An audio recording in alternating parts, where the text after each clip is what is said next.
Welcome to the Golden State Media Concepts College Football Podcast, your ticket to all things college football. Are you looking to get your college football fix? Looking to get the latest news on your favorite school's team? Join us as we talk college football, from the national championship to college rivalries to bowl games to the Heisman Trophy to which conference is the best. We've got you covered for the Big Ten, SEC, Big 12, Pac-12, ACC, and everything in between.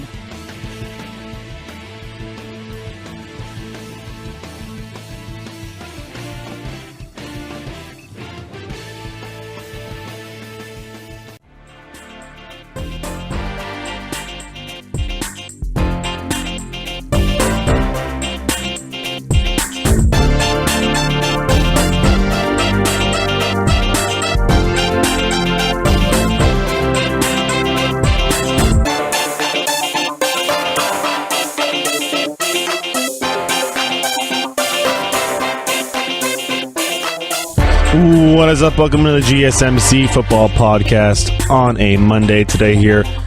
My name is Tom Dougherty, your host, which means this is the college football edition of the GSMC Football Podcast, which as always is brought to you by the GSMC Podcast Network. As we start off the week with some talk on college football coming through the midpoint of the month of July, as we're going to start seeing some guys come back to camp. Well, they're already on campus right now, but they're going to come back on the field and start their fall practices before we're going to start seeing some football. We're actually going to get football. We've been doing this for, a few months now, and we're going to be coming down the home stretch pretty soon here when it comes to the offseason and getting pads back on these players and getting them back out on the field. As far as it looks here, I know we're at the beginning of the year, and we're still almost a full year away from the draft next year.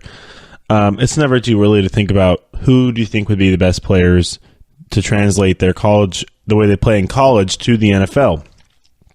Obviously, you think running backs, receivers. I mean, the way it works now with quarterbacks is, if you're not a pro-style quarterback or at least some sort of hybrid like a Baker Mayfield, then you're going to have trouble making the NFL.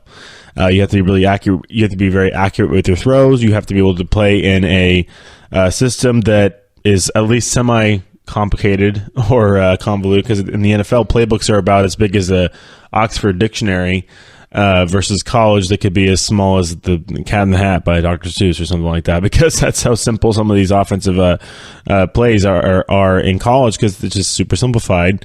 No real route trees. It's kind of, blocking schemes are all on a card they hold up on the sideline.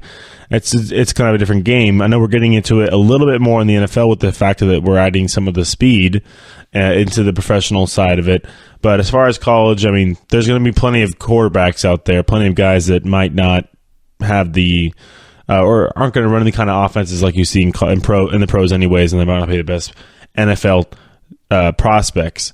But as far as running backs go, there's always guys. There's always running backs that are going to be you're going to pick out. You're going to find out a kid from even. Rashard Penny from SDSU was a huge talent up in the draft last year. He had. Last year was one of the best running back drafts I've seen in recent years, if not my lifetime. You have obviously Rashard Penny go along with Sony Michel and.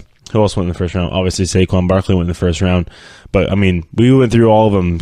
You heard on these shows, these college football shows, I've talked about these guys a lot, especially before the draft was going. I went over and was kind of like, everybody's all high on Saquon Barkley. Everybody's high on Saquon Barkley. Okay, well, why don't you watch some of these other players, some of these other guys that are going to probably, I don't know, they're not going to have a better, I don't know, I'm not telling you, I can't outlook the fact that they're going to have a better career than Saquon right now. They haven't played, none of them have played a snap in the NFL yet.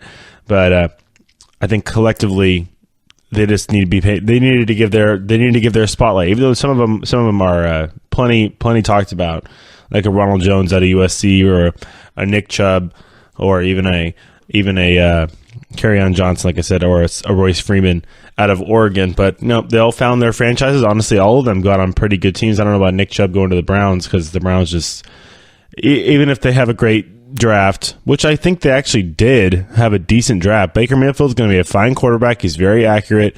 I love the Denzel Ward pick. They already have a pass rusher. They didn't need another one. They didn't need another one. They needed a pass rusher, which they have in Myles Garrett, and they need another guy. They need secondary help. A cornerback in the NFL how effective they can be. Like a Josh Norman shutting you down, or a Marcus Peters shutting you down, or a Patrick Peterson shutting you down. They picked Denzel Ward. He's a shutdown corner. He's going to take away your best receiver. That's kind of how it works when you have a guy like that. They had Joe Hayden for a long time there in Cleveland, and he was a Pro Bowl player. He's done. His career is coming to the end of his end roads of his career. He's obviously not on the team. Hasn't been for a couple of years now. So they needed a replacement, and they found one. And everybody's like, "Oh, they reached for Denzel Ward." No, I don't think they did. Denzel Ward was the best corner on the team on the board, and in some eyes, obviously in the Browns' eyes, he was the best defensive player on the board overall because he was the first one selected. So I mean, they can put Myles Garrett and Bradley Chubb on the opposite sides and wreak havoc. Like, well, okay, what about if you get a quick hitter and those guys get taken out of the play because the play is a quick hitter and the corner couldn't cover this, didn't bump the receiver off his route and he got a free release into an easy slant route or something like that. Those guys get taken right out of the play. So it's better to I think it's better to have one very good pass rusher that you use the first round draft pick on, early first round pick like a Myles Garrett. And then use another one on a secondary player, especially a cornerback who can take away a whole half of the field for you, basically, or at least a third of the field on most defensive sets. So I'm not taking anything away. That's why I think that when you make yourself way through the draft, you can kind of look at, like, we're going to already look at these players coming into this year in college football and picking them. I don't know. So not all the top guys are going to be even coming out in the draft next year, which is why it's even more exciting because we have so many young. We could probably have to do this again, or we'll split the show in half and say, okay, here's guys that we think we're going to turn into very good NFL stars, and here's guys that are going to take a couple years, but they're on their way there. Like a Tua Tagovailoa, you could see him. He's got that. He's got the size. He's got the arm strength, the ability to get into the NFL himself. Like a guy like a DeAndre Swift at Georgia, the two guys in front of him who preceded him as the running backs of Georgia are going to probably find very fruitful careers in the NFL. And I don't see anything different from DeAndre Swift, knowing that he can do the same kind of things those guys did, and especially that program, which seemingly breeds great running backs year in and year out. But we don't want to get too far ahead of ourselves, but we always like to pick out the people who we think. So I know we talked about last week Bryce Love a lot. We want to probably talk about him a little more this week. I always like to give my Bryce Love, Saquon Barkley comparison. I also do like a Saquon Barkley, Christian McCaffrey comparison based off of how, okay, running backs, I've preached it all along, running backs, their stats translate to the NFL more accurately than any other position based off of volume, like yards per yard or touches per game. Yards per carry is a huge one, which we've gone over, telling you about why I'm like not that high on Saquon. There's a guy you can be high on because of yards per carry. That's Bryce Love. Bryce Love, Jonathan Taylor, both those guys, yards per carry machine. They're efficient running backs, and they, body blows. I know the NFL, where it's a pass happy league. You need to have a running back who can get chunks. You need big. That's why you see these guys going from college to the NFL, because they are chunk yardage running backs. Yes, even Nick Chubb, who can get really between the tackles, like he did at Georgia. He has the speed to be able to break a tackle and get into the second level and get an angle on a safety and bust to the outside. Jonathan Taylor has the same thing. So does Bryce Love. That's what they want in the NFL. They want a guy who, yes, can go on the outside, use the speed to get around guys, but also has the power to get through guys and then break out and bust out on top of the defense and run it for a big gainer. So all running game is these guys. I know there's a lot, power offense is still a big deal in college and in the NFL, but play action is so key in any offense. So watch Stanford this year. Watch Stanford with Bryce Love. Watch how David Shaw gets them in positions where KJ Costello, or assuming he's going to be the quarterback this year, is going to have he's not going to have a defender within 10 yards of him, because they're all either getting blocked up or they were sucked into the mess of their offensive line with the play action pass, or they got taken out or the running back took them out because they came right into the gap. They thought the running back was going to go in, and Bryce Love fills it in, blocks for his quarterback. The tight end's wide open down the middle of the field, and KJ Costello just drops the ball in there. And the same thing. You're going to do the same thing. Even Alex Hornibrook, who isn't the highest rated quarterback at all, and especially even in the Big Ten, he has Jonathan Taylor. Jonathan Taylor pops a couple runs. You hand a little fake play action. Alex Hornibrook will have a very easy throw. That's kind of how it worked. I mean, that's the whole thing. I mean, we talked about a lot how much I love setting the tone with the running game in both levels, college and the NFL, and then using play action to really exploit the middle of the field. Because, I mean, I love as much as we love all those sideline plays, between the hash marks is we're going to get a lot of down and dirty plays. You're going to get a lot of first downs over there. There's a big void in the middle of that, sit in the middle of those safeties on the other side of the linebackers, in the middle of those safeties. Because the safeties, they can come cover the corner. They can cover the outside. They can go in the quarters, cover 4 and cover that outside and cover the middle of the field. And the corners cover up the sides. Or they can go into cover 3 and do the same thing. So, I mean, there's ways to cover the side of the field. You got to be able to, if you're going to be an aggressive team, either level, you have to be able to exploit the middle of the field, and that's why you see the Patriots. I mean, no, this is a college football show, Tom, but that's where you see it in the NFL too. The Patriots 4th and 18 last year. How do you think they made it to the Super Bowl? 4th and 18. Tom Brady. Oh, they're gonna run it. I don't know if it was. I can't remember if it was play action or not, but he still was able to look the safeties off and find the middle of the field. Julian Edelman over the middle of the field, or was that Amendola over the middle of the field? To complete a 4th and 18 against the Jaguars last year. So, I mean, you see it in college sometimes too. These pro-style offenses, whether it's like a Michigan or a Stanford. I mean, actually, you see most of our top programs these days are going to be running pro-style offenses. I mean, Alabama runs one, Stanford runs one, Michigan runs one, Ohio State runs one, kinda.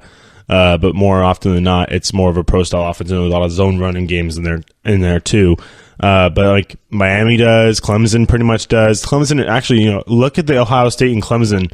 I mean, maybe because of the product of the quarterback they've had there.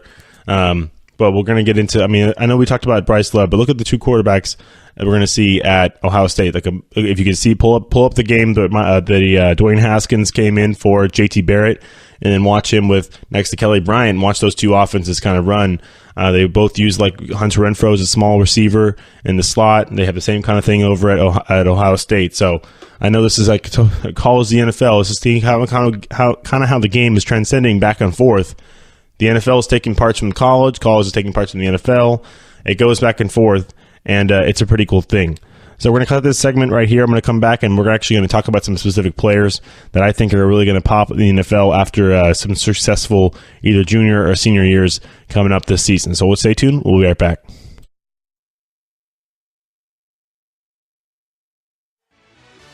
Are you looking for help for your fantasy football team? Check out the GSMC Fantasy Football Podcast. Get today's best advice on who to start, who to sit, even who you should draft. From sleeper picks to red-hot lineups, they got it all covered for you. That's GSMCpodcast.com/fantasy-football-podcast. We'll cover traditional leagues, dynasty, PPR, even IDP leagues. When you need fantasy help, there's just one show to hit up. Don't forget to like them on Facebook and follow them on Twitter. Visit GSMCpodcast.com for more info.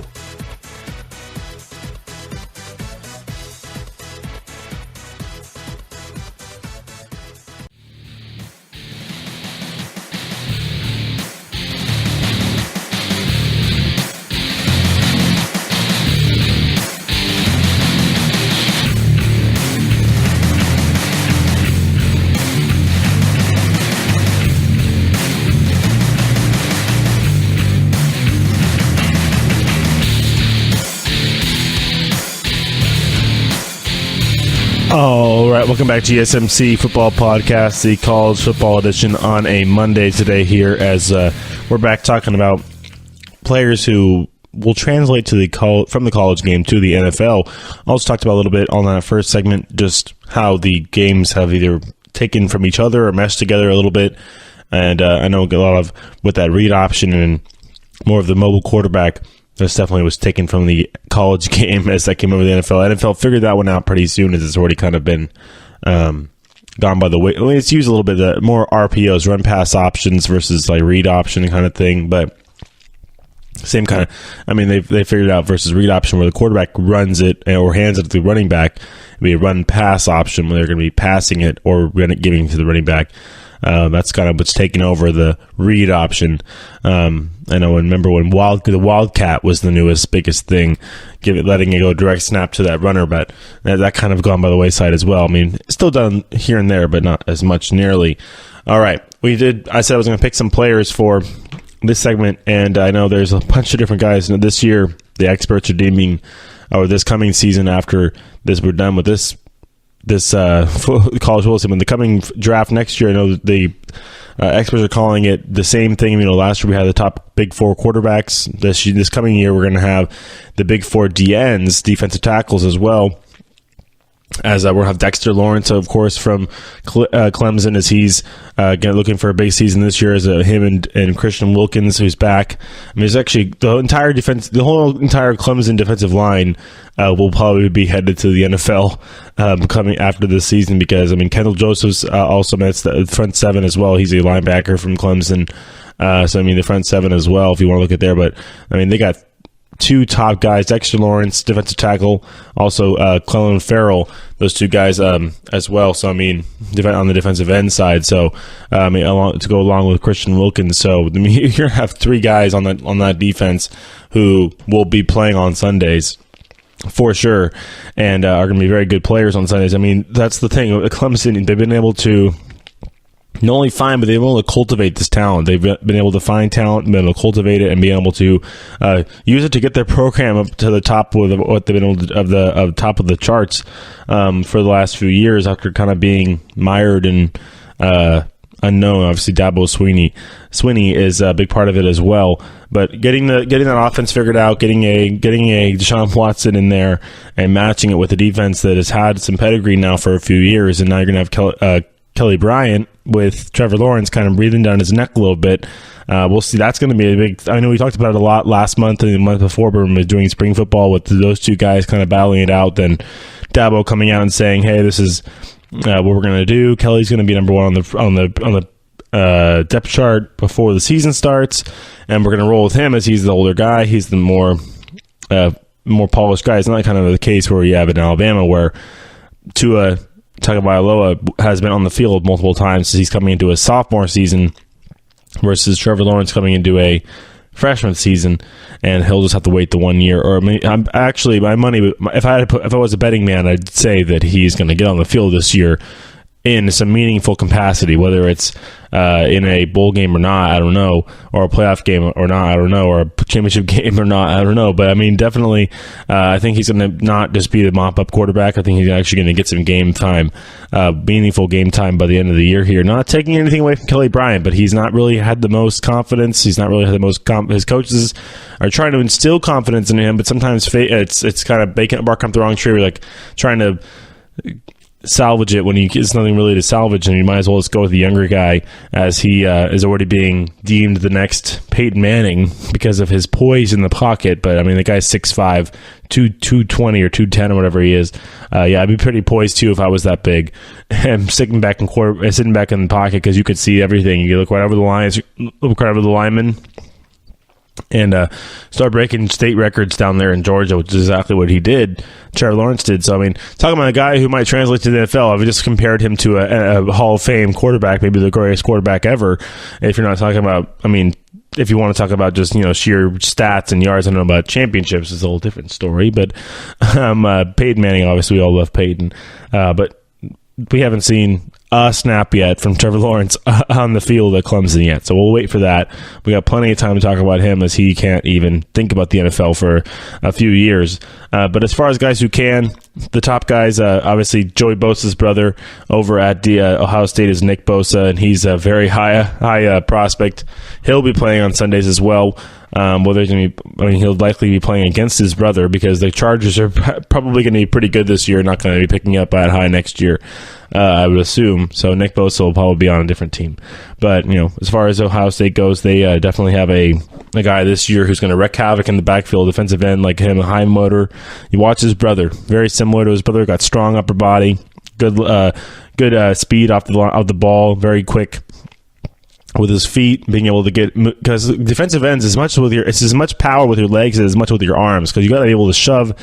I mean, that lineman, the offensive lineman, is going to try and push your arms down to get you to get your momentum away from them. If you can get your arms up and push them forward, you can get that bull rush or kind of do a little swim move or whatever you want, because he's a guy who's going to be quick off the end and get around that tackle, because obviously one of the best things to watch in sports is watching a lean 230, 250 pound guy like a Von Miller, or even, I know, going back and forth NFL to college here, but a Nick Bosa, who's big, but he's lean. He's more like a defensive end, you're a speed guy, versus a 310 pound or 305 pound guy who's 6'5", huge, big thighs lineman, and just watching them dance, just watching them go at it, because they'll be. You see games where the lineman dominates the defensive end, or vice versa. There's also games where they battle it out all game. One guy beats one guy beats the other guy. It's actually really fun to watching those two, watching a defensive tackle or defensive end go to work against a guy whose job it is to stop him. I mean, when you're moving a man like that, it is pretty amazing to see what these guys can do. And Nick Bosa has been able to show the arm strength and the upper body strength to be able to use his leverage to get up under the defensive the tackle, move him over and then get inside and get after the quarterback, because it's all about speed. I mean, the faster you can get after the quarterback, the faster you can at least it's not even about sacks sometimes. It's about just disrupting throws, disrupting rhythm in the pocket. Can all be good as well. So, I mean, looking at that, you also have a couple defensive linemen. We talked about defensive tackle from that's Dexter Lawrence from Clemson. He's a very high rated guy. Also, Rashawn Gray from Michigan. Obviously, Michigan's been a very good defense. We'll look to see how he does this year. Interior linemen are also, you're going to see run stoppers also in there. They kind of just stick an arm out and just pull the running back down, or they're actually going to get inside with a bull rush or a stunt.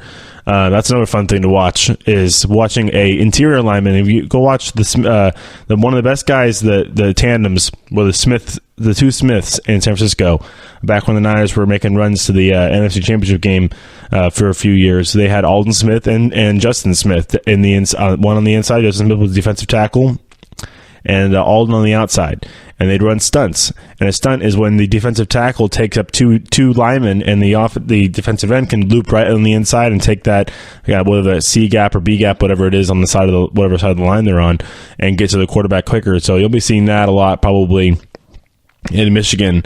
I'm not sure if they have a big, tall defensive end who probably, I'm sure they do. That's not really maybe not looking to be drafted next year, but at Michigan, they bring bodies in there.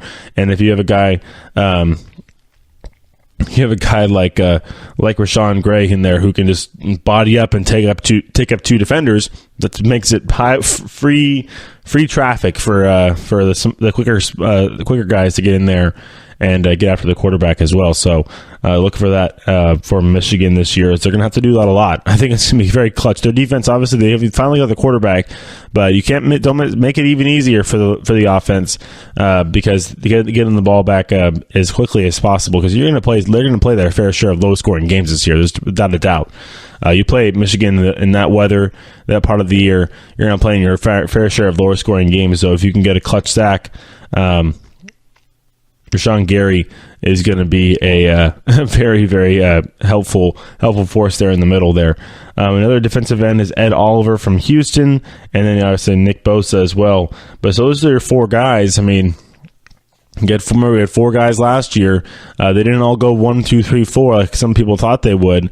Quarterback's a little different. Defensive ends are very much where, these guys could very well go 1, 2, 3, 4 very easily. There's a team that really, really wants to trade up and get a quarterback, but it's not really a big quarterback. The highest rated quarterback on this list is the quarterback from NC State, Ryan Finley. Also on there's Drew Lock from Missouri. His film is very good. And then Justin Herbert from Oregon, who is, talk about, when you look at Trevor Lawrence, 6'5", Justin Herbert's the same size. He's 6'5", 220 or 210 at Oregon, and he could run too. So that's going to be a very, very interesting quarterback to watch this year. Only played, I think, 8 games last year and put up some stats that made me think he played the entire season. I mean, he put up some serious numbers with the Ducks last year. So he's a guy who could very easily slide up draft boards. If he has a good season this year, could come out and honestly be Heisman Trophy candidate. You have another quarterback up there in the Pacific Northwest who does. That's the problem. You have a guy who has been there since his freshman year, and Jake Browning, and has gone to the College Football Playoff, but he's only 6'2", 6'3", with probably I think a lesser arm versus Justin Herbert is 6'5", with a little bigger frame, and that's what's going to get you up the draft boards. I mean, I don't see Jake Browning's list on this name on this list because he's not got the same kind of size, unfortunately, and he's still coming back, hopefully coming back strong from that injury after playing much of last year hurt. But I mean, this is a situation where, I mean, you're going to have a guy playing in the Pac-12 who can get a same kind of name as we've seen with Sam Darnold. I know he's only played a handful of games, but if he's coming to his junior season this year, his name is on the list because he's coming into his junior year, and he'll be eligible at the end of the season. Doesn't mean he's going to declare for the draft. I would not be surprised at all if he didn't actually declare for the draft. Maybe he would, because he knows that there's only a couple guys in there who are considered higher up than him, and he could very easily slide up above them. With a big year this year, playing in the Big Ten, you're going to play. Big 12, Pac-12, you're going to play against the Stanford. You're going to play against Washington State, the two teams down in LA. So you're going to have some good competition all year. Obviously, at Oregon, they don't have a big non-conference game this year, but you're still going to get some good attention from around the nation, even though you play out in the West Coast, where games start at 10:30 Eastern time, which is probably why you don't have very many West Coast guys win the Heisman. Andrew Luck got robbed a couple times because of the guys. Nobody watches games. I digress on that one. But looking at this list, that's definitely a guy who I definitely would circle. He's this is the NFL analyst here on CBS Sports, who is putting this list together.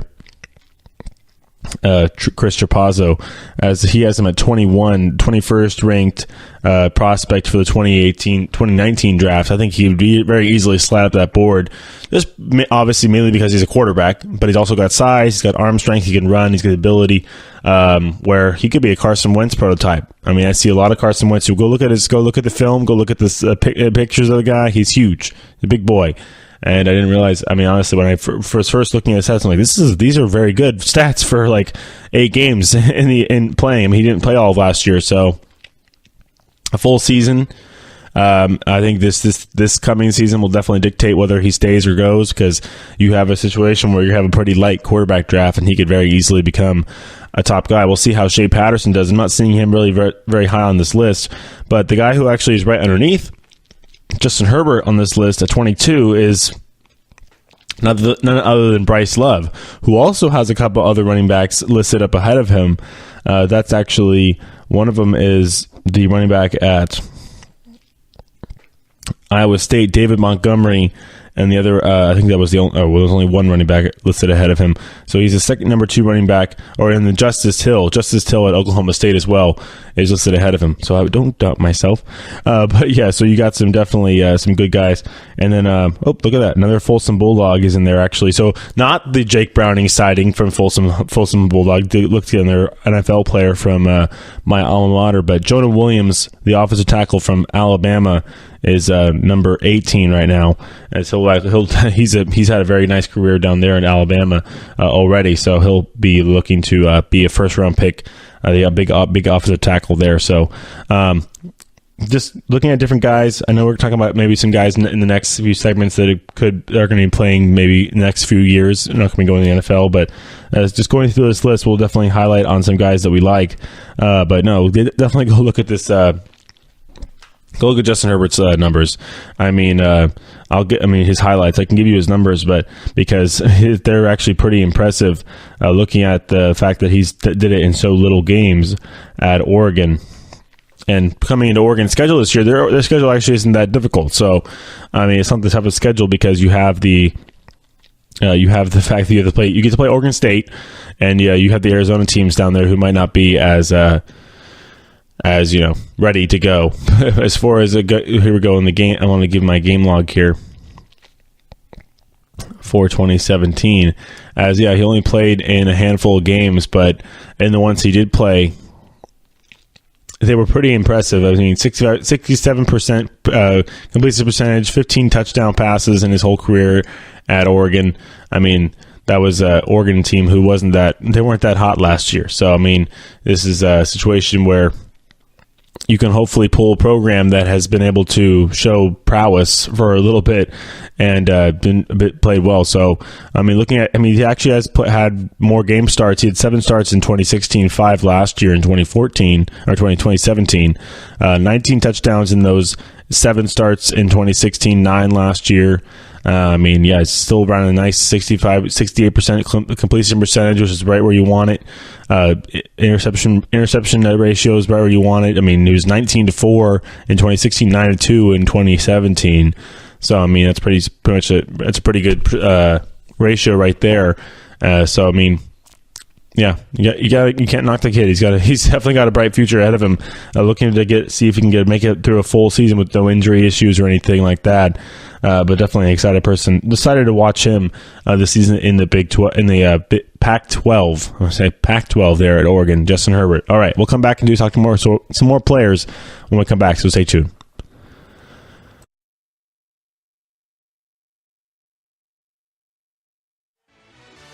Check out the show that's built on the MMA, from the UFC to extreme cage fighting. They got the fights covered. Check out the GSMC MMA podcast. Get the latest news on past or upcoming fights. Join us as we talk to and about some of the biggest names in the MMA, past, present, and future. When it's the fight game, there's just one show to check out. GSMCpodcast.com/MMA-podcast. Don't forget to like them on Facebook and follow them on Twitter. Visit GSMCpodcast.com for more info.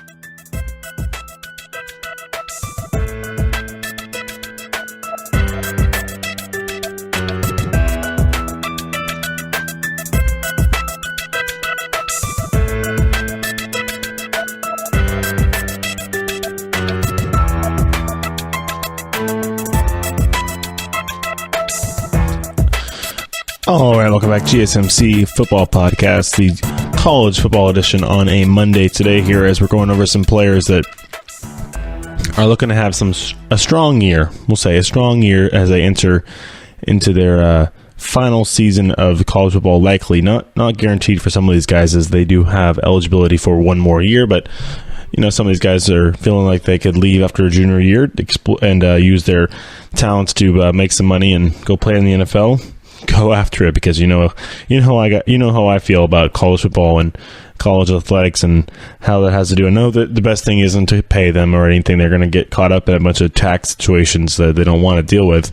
The scholarship is the best way to go. Some sort of stipend might be helpful, maybe for families, or better insurance for injuries. But I'm not thinking that. I'm starting to sway off the whole pay players thing, because I understand that there's a lot of red tape and things that you're probably going to open a Pandora's box and figure out, we want to shut this back up because we don't like the way some of these different secondary things that come with being paid is called taxes. And it's not that good, because then you get taxed like, I don't know, it's a gift tax, because you can't technically pay them because they're getting scholarships. You can't pay them as a salary or a payroll tax or a pay tax like that. Income tax, a gift tax, which is like 60%, like 40% or something like that, which is some crazy number for the amount of money that they'd be making anyways. So it's not really any point to do that.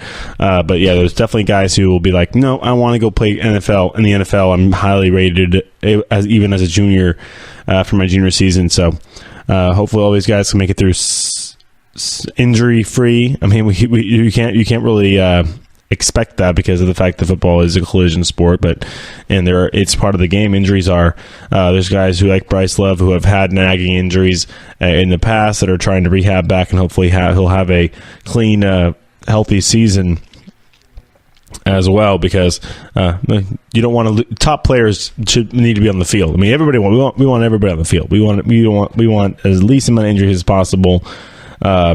Because that makes for the best product and best gameplay, and injuries suck. they just do.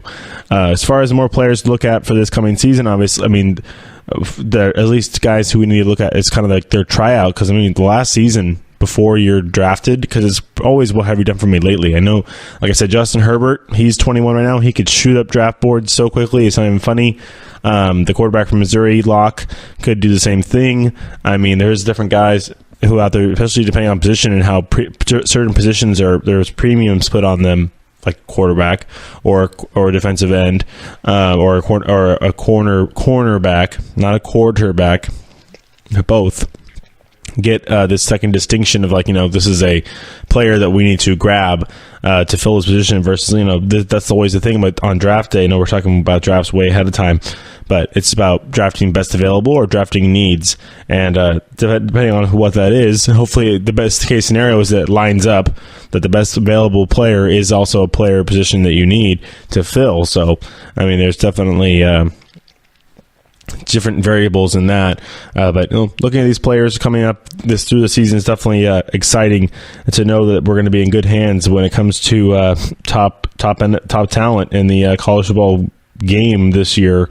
in the world of college football, because there's many games all over the place. I mean, you can't wait till the first Saturday where we are going to have some serious matchups. We talked about them to exhaustion on this show, but looking at some other guys on here, I know that, like I said, the Clemson's pretty well represented. They have Dexter Lawrence, and then Clellan Ferrell's also on there as well. So, and then you go down to number 40, and that's Christian Wilkins, who, remember, is the guy I've talked about quite a bit on the show for giving him a little bit of a clap for sticking around in college, knowing that there's two young guys who I just talked about. There's two guys who actually are higher rated than him because they are better. I mean, they've ended up becoming better talents, but he's staying there and actually being pretty smart and using them to maybe boost him up a little bit too, because a defensive line unit can make each other look really good by different things that they can do, and knowing that, I mean, one of them is an end and one of them's a tackle. So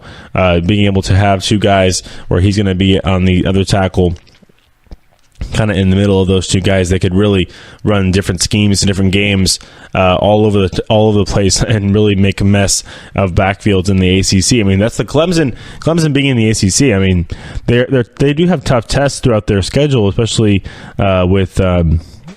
with Florida State trying to come back with a more healthy team. They have another guy in there. They have a defensive tackle on their list, on their team as well, and his name is DeMarcus Christmas. And they definitely can wreak havoc. He can wreak havoc on Kelly Bryant, and hopefully that Clemson team will give Kelly Bryant the most opportunity to have the ball, because I mean that's the point of the defense, is that the defense is going to get the ball back for him very much, very often, and probably very quickly a lot of the times, looking at their schedule. I mean, the Clemson schedule this year isn't the toughest it could possibly be, I don't think, because they don't have I always forget they have Miami and Florida State on their schedule this year. But looking at it coming up this season, I mean, they don't start. They do have to go to Texas A&M to start for that one of those non-conference games. So it's week 2 of the season, a big game at Texas A&M in College Station. So that'll be a test early, and then at Florida State, that'll be a test, and then they're home against South Carolina. So there are 3 big games. 2 of the 3 big games they play are going to be on the road. So I mean, you have to go to Florida State, you have to go to Texas A&M. Other games, I mean, looking at their tough games right now, that's pretty much it. They should be able to get through everyone. Louisville at home should be fine. But yeah, South Carolina on the road to end the season, especially if you're undefeated going into that game. That'll be an interesting one to watch on November 24th. and then right in the middle of the season, that could make or break either of those teams. Both those teams could be coming in there very easily undefeated, Clemson and Florida State, and the loser probably wins that conference. Winner probably wins that conference, or at least wins that. I think the divisions in the ACC. It's the Atlantic and the Coastal. I think Florida State and Clemson are in the same division, and then you have the Miami as well in the other division. So they probably will have a chance to win that one and get back, and might have a rematch for the ACC championship game again. Well, and maybe we'll see Clemson maybe a little more better of a competitive matchup. But knowing that defense, knowing the front three that Clemson puts up there, they're all top picks. Quarterbacks, look out. Beware. Beware ACC quarterbacks. I would not want to be you. So, I mean, you have DeAndre. I mean, that's another question mark down there. Speaking of ACC teams, like we talked about, Florida State still has an update. Nothing. Willie Taggart has not made a decision yet. I think he's really going to wait till fall practice to see if James Blackman really deserves to continue to be the starter. He's shown the ability to get into the facility and be in his office and be on his butt, coach's butt, and be in the weight room and get bigger, because that was the one drawback. The one knock on him was that he was too skinny, too spindly, legs were a little wobbly there. So, I mean, whether get some more meat on the bones will be definitely building that muscle mass will definitely be helping him out and helping his chances of succeeding if he does get the chance. But you always got to think about DeAndre Francois, and he was a highly touted recruit and highly touted player coming in before he got hurt, and he's also shown a lot of success at Florida State. So I would not be surprised if he's a starter. I mean, I think that Willie Taggart wants to be able to show success. He doesn't want to have to hope a quarterback that had mediocre success last year.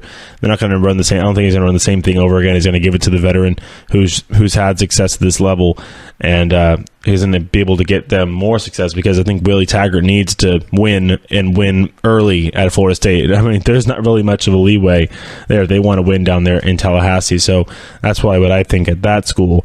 But I mean, then you have the other school, the top school in the ACC is Miami. They have Malik Rozier. They have some very nice pieces on the outside as well. So especially their defense especially their defensive backfield, secondary, and their defense is very talented as well with their top safeties. So looking back at some of these top picks around, I mean, we can find probably, I mean, there's going to be Amon Richards from Miami is a top guy, and he's a wide receiver playing for them, and he's going to be up in there in the top of the draft. So, I mean, he's a top-ranked receiver. So, looking, I mean, they have another defensive end, Joe Jackson at Miami as well. I mean, they have a couple different guys up here in the top rankings of these drafts coming up for next year, as well as Jaquan Johnson. That's the safety I was talking about, I think, on the last show as well. So, lots of talent on the Miami team. As everybody thought that they were a year early last year, so maybe this is the year that you could really key on and have another chance if they can get a rematch and try and avenge their obliteration last season from the hands of Clemson, who have 4 guys on the defensive end. I mean, because I see another one on the list, Austin Bryant, who has been a force for a few years now. We saw him play well against Alabama 2 years ago, so he's another guy up there on the top 100 list as well. So got to take care of the football if you're Miami. I mean, that's the thing. I think it's gonna. They're on a collision course, and you got to be able to take care of the football, keep it safe and away from those linemen. If there's a way that Mark Richt will figure it out to try and maybe punch them in the mouth early and try and get them on their heels, and then run that play action a little bit better. So Miami can have a better chance against Clemson than they did the last time. But looking at this list here, I mean, more guys that we're going to talk about in the next segment. I know last time we talked about Noah Fant, the tight end from Iowa, but it's going to go through these top 10 guys. And we've covered a lot of them, but there's also some cornerback, a receiver, and a outside linebacker whose names will definitely be called up in the top of the draft next year. We'll get to them in the next segment as well. Another Ohio State player as well. So, lots of big schools, lots of middle school. You got a Kentucky in there, Buffalo. I know Buffalo. Obviously, they know their prodigal son is Khalil Mack. Wow, couldn't say his name. I was going to say Miles Jack, but Miles Jack went to UCLA, and Khalil Mack went to Buffalo, the Raiders defensive end there. So I mean, we'll get to these guys on their side. There's a guy named Greedy Williams, a quarterback named Greedy. I think I like that. Greedy Williams, he's number 11 right now from LSU. So we'll come back after the break and talk about these top guys as well, and maybe even some more philosophies that's translated from college to the NFL on this show that has that very title. So everybody stay tuned, and we'll be right back.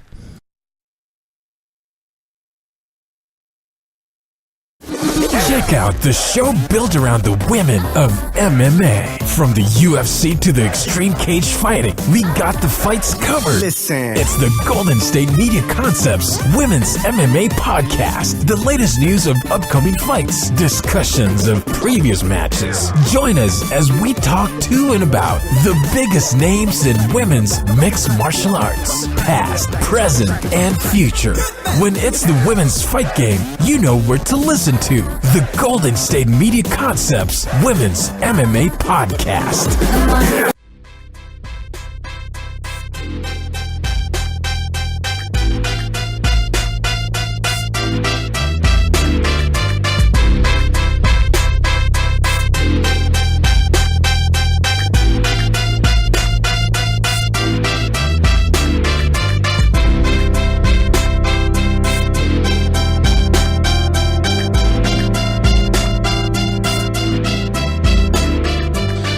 All right, welcome back to GSMC Football Podcast, the college football edition on a Monday today here as we got our week started with some talk on some of the next edition of NFL players from the college ranks that, I mean, obviously they still got 1 or 2 more years to play, or 3 for some, in the college level. I know some of the top guys, they rarely stay for their senior year. I know Bryce Love is staying for his senior year, and Bryce Love is a guy who played injured last year, and hopefully this year can stay healthy for much of the season, not have any. Well, he did miss 1 game last year, and he also had games where he was really kept on and off the field, whether he was having, I mean, they would put him on for 2 plays, he'd come off for 3 plays, or on for 1, off for 2.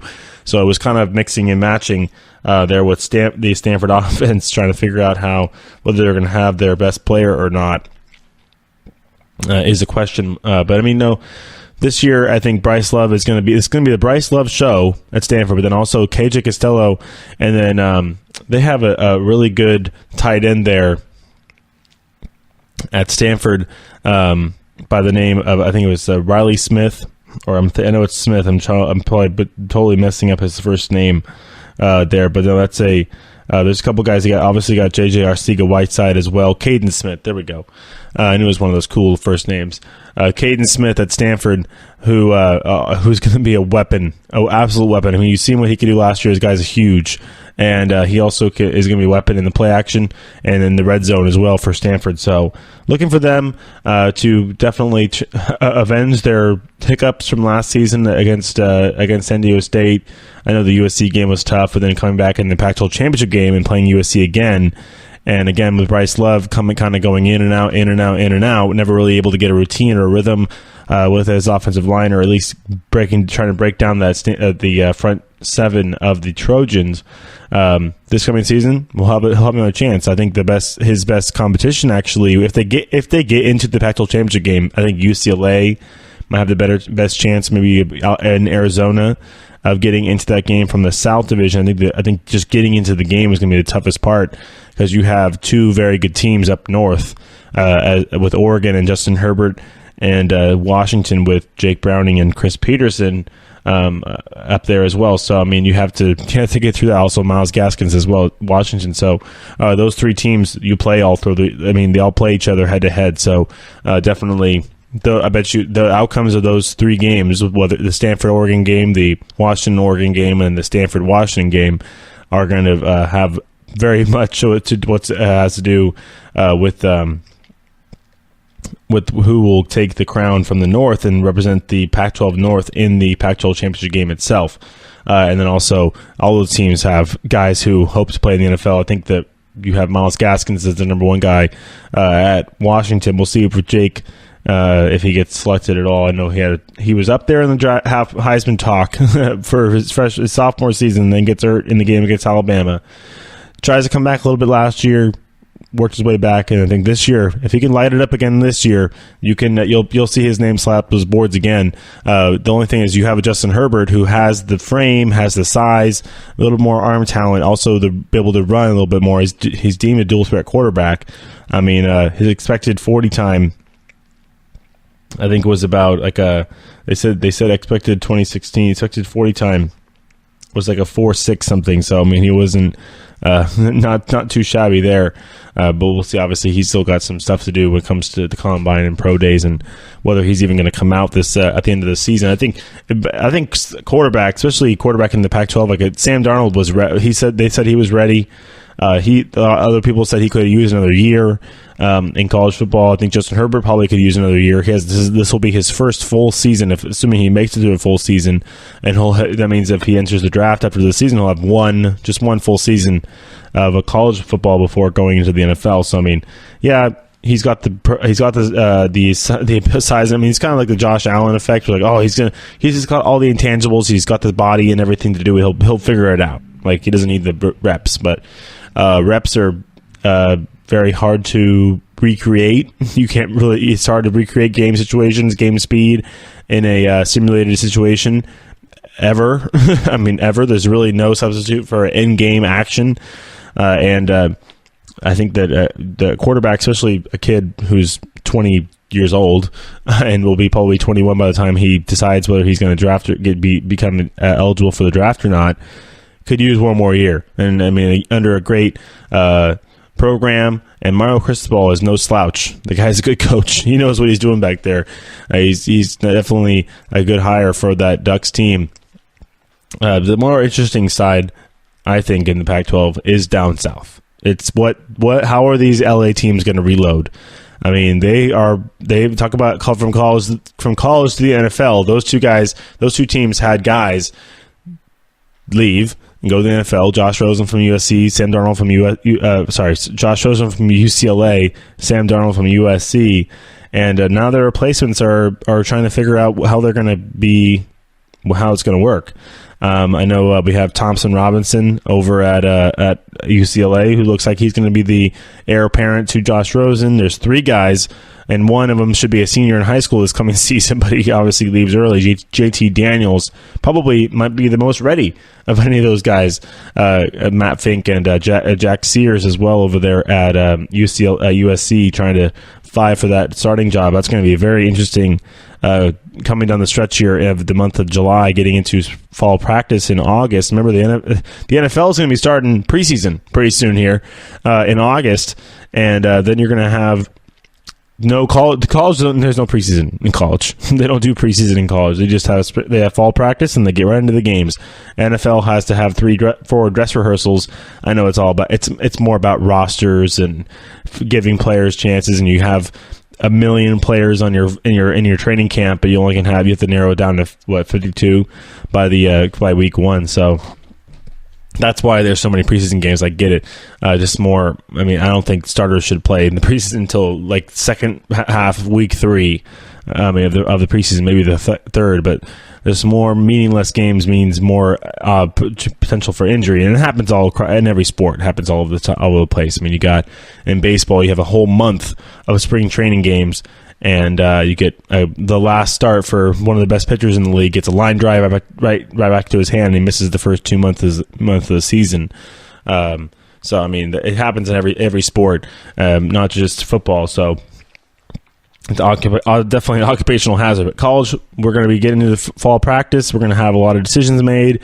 Jack Sears, Matt Fink, JT Daniels at USC, Dorian Thompson-Robinson at UCLA. You also have Wilton Spate at UCLA as well, transferring over from Michigan. As far as teams that have their quarterbacks kind of figured out already, you have Michigan with Shea Patterson. Washington we talked about a lot. We talked about Oregon. There's going to be you obviously have the guys down in Missouri. You have the guy I talked about on the list here that was going to be actually rated higher than Justin Herbert is on this list. The quarterback that was from where was he from? Because it's a good quarterback. NC State. Ryan Finley is another guy. So and Drew Lock from Missouri. So you have a couple guys. Justin Herbert, obviously, but these are all, there's also like at Texas A&M. They don't know who the starting quarterback's going to be. Texas, you got a couple different guys. They split between two different guys last year who shared time behind center last year. So Sam Ehlinger is one of them. And then you have to decide between whether you're going to have. I think Oklahoma. I think Kyler Murray's basically got that at least for the year, and they'll figure it out after that. Because if you're honestly, I'm sorry, football is just I don't want to get back on the soapbox in the 5 minutes left on the show, but it's just ridiculous. I wouldn't play. Sorry, I'm sorry. I know, Coach Riley. I have a commitment to the school. I transferred to the school, but you know what? I put my commitment to the school by playing baseball for you guys and playing well enough to be drafted 9th overall and get my name in the paper. Oklahoma Go Sooners. You guys have plenty of publicity. I know you love the game of football. You're very good at it, but buddy, you got a price tag on your head. Nobody wants to get you hurt because it's not like he's some rich kid who got everything handed to him. No, he fought for it. He earned what he got from the A's. He earned the $5 million from the A's for getting drafted that high, and they took the risk, and they know the risks of the fact they're going to let him play 1 year in football. I'm not speculating anything, but I'm just saying there's the opportunities there. It's now there. It has been there. It is now there again. But he's a running quarterback. He's going to run all over the field for the Sooners this year. And I'm just going to watch. Basically, the A's and Billy Beane are holding their breath every Sunday or every Saturday for probably 11 or 12 Saturdays, knowing how good the Sooners team is. And they have another running back there, Rodney Anderson, who's going to be very, very good. So hopefully Rodney Anderson can take a little bit of the pressure and a little bit of all the touches off of the back of Kyler Murray. But believe me, that kid wants to run. He wants to get the ball. He doesn't see anything on the field. He's taking off. He's running.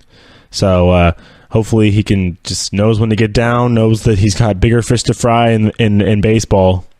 It's just interesting looking at this. I haven't seen this in a long time where you have a guy who signed with a team, number 1 draft pick, top 10 draft pick. I think it was 7th overall, or it was in 9th or 7th overall for the A's, and then is going to go play for a team that was in the college football playoff last year, let alone just playing college football. No, he's playing for one of the highest profile team, if not, well, not right now, but you got Alabama, but one of the top 4 highest profile teams in the country right now. And you're the successor to a Heisman Trophy winning quarterback who just went number 1 overall. So there's a lot. I'm not saying there's a lot riding on his shoulders. I think the guy, if he didn't want to do it, he could very easily say, you know what, I'm sorry, I don't want to risk any injury. I'm just going to go take my money from the A's and go play baseball, start spring ball. Go play the Arizona Fall League or something. He could very easily have done that. And I don't think there would have been people who would have been on him. The Sooner fans would have been on him. Football purists would have probably been on him. But not very many. They would have figured it out. Oh, yeah. I think I would have took the $4.7 million. Thank you. And not risk any injury. But no, he's taking the hard way out for sure as well. So, you definitely have to give him a little bit of credit for that. As going in, taking advantage. Taking advantage of the opportunity that he was given to him a while ago, and not just scorning it, basically, which is classy, but also risky. Very, very risky as well. You're like, oh, Tom, the medicine these days. He can, if he does something happens, he's get it fixed. Yeah, then there's even more question marks. Now you're an injured player, and now you're a player who's rehabbing, and that first round pick status is starting to be like, oh, now he's damaged goods because he played football. I don't know. Hopefully, he seems like he's an athletic guy. He can stay healthy. Guys like that seem to stay healthy, who can protect their bodies, and he's not a super long, lanky guy, so he's not really going to get his legs caught up anywhere. He definitely got some serious, fast, short strides for that young man. So, definitely got the best outlook for him. But talking about players from college to the MLB, playing for the Oklahoma Sooners baseball and football team, and then ultimately, that's another question mark coming up next season after the year's over. does he come back for another season of football? I don't think he will. I don't think the A's will let him, because he'll be like, do you want the money or do you want this? Like, I think you have a better. We all know you're a quarterback and you're 5', nothing to 5, like not even 6 foot. I don't think it's like 5'9", 5'10", right? He's not very tall, and you're not going to play quarterback at that height. You're going to probably get trained as a running back or some sort of slot receiver, or you can go play baseball and make a lot more money and have it be guaranteed, and not have to worry about, I'm a receiver, so I got like a 2-year, $20 million or 2-year, $30 million contract, but only 20 of it's guaranteed. No, you can play center field for the rest of your life and make $15 million and get every single penny of it. So, and play for a lot longer as well, because you're going to be a lot less wear and tear on your body. So, definitely an interesting outlook for Mr. Murray, and we've talked about him a lot. I thought about it, like, wait, there's other situations we have going on here, as well as guys who are hopefully turning in a big season this year, and then either keeping their positions in the draft boards or maybe even sliding up. A guy that I would definitely circle and think that he would slide up quite a bit is Justin Herbert from Oregon Ducks. All right. That would wrap up for this show, as we'll come back on Wednesday and cover some more college football stuff for you. Might go through and pick out some more players to talk about and give you the latest updates and news from the college football world as well. So everybody have a good Monday. Enjoy the beginning of your week, and we'll be back on Wednesday. Talk to you later. Bye. You've been listening to the Golden State Media Concepts Football Podcast, part of the Golden State Media Concepts Podcast Network. You can find this show and others like it at www.gsmcpodcast.com. Download our podcast on iTunes, Stitcher, SoundCloud, and Google Play. Just type in GSMC to find all the shows from the Golden State Media Concepts Podcast Network, from movies to music, from sports to entertainment, and even weird news. You can also follow us on Twitter and on Facebook. Thank you, and we hope you have enjoyed today's program.